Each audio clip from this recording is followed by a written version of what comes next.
On this episode of China Uncensored, a fission is forming between the UK and China. Hi, welcome to China Uncensored. I'm your host, Chris Chappell. You know, when I think of nuclear technology, I think of one thing. Okay, I think of two things. What do I do? What do I do? In the name of God, you've got to tell me! Okay, I think of three things. The third thing is China. China has been investing billions of dollars in foreign countries, including buying stakes in things like power plants, water utilities, and electric grids. I guess they're so good at being a developing country that they've decided to develop other countries too. Let's talk about the power plants. Though you might know China for its investment in clean energy, the Chinese regime wants to help the United Kingdom build its dream nuclear power plant. The state-owned China General Nuclear Power promised to put up about a third of the cost for the $23 billion state-of-the-art facility at Hindley Point in England. If completed, it could provide electricity for nearly 6 million homes. It will also be the world's first power plant that has to apologize profusely every time it lets off steam. Oh dear, I'm terribly sorry about that. Now, a lot of people thought this was a good idea. I think this is going to be a very important moment for British-Chinese relations, which are in a very good state, something of a golden era in our relationship. A golden era? Maybe, possibly.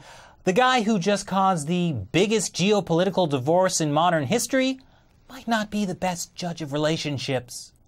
Although when your first and second dates are the Opium Wars, I guess your relationship can only go up from there. Yeah. Anyway, the Hindley Point nuclear deal seems much less glowy now because there's a new prime minister in town.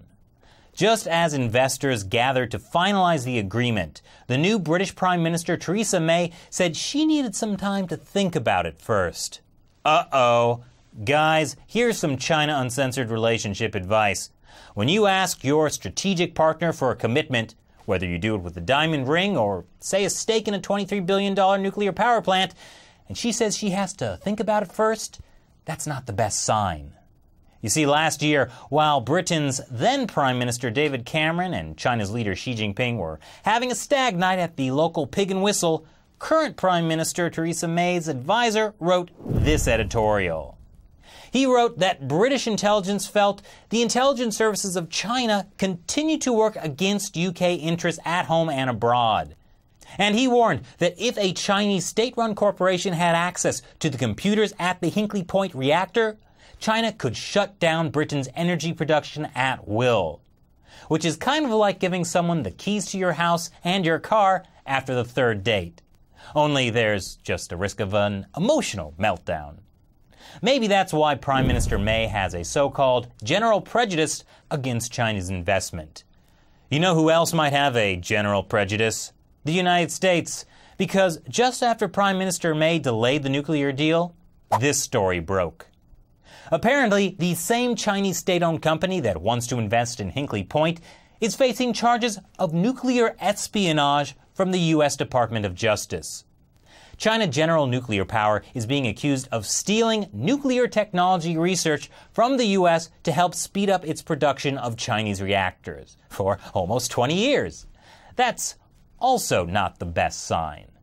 So what do you think of the Hindley Point nuclear plant? Should the UK put a ring on it? Leave your comments below. Thanks for watching this episode of China Uncensored. Once again, I'm Chris Chappell. See you next time. It's that time again when countries around the world set aside their differences and come together to decide which country is the greatest through gladiatorial combat. Will China become the next Syria?